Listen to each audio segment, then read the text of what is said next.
今年 Collect Hong Kong 繼續係香港嘅藝術3月嘅重頭戲，亦都係我哋繼續係香港城中唯一嘅以本地藝術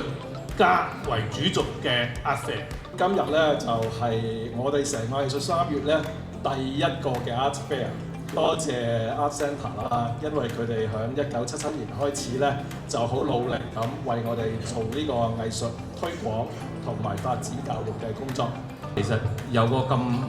重要嘅 Collect Hong Kong 平台打造咗出嚟咧，都係幫香港嘅藝術嘅一個生態咧做得越嚟越好。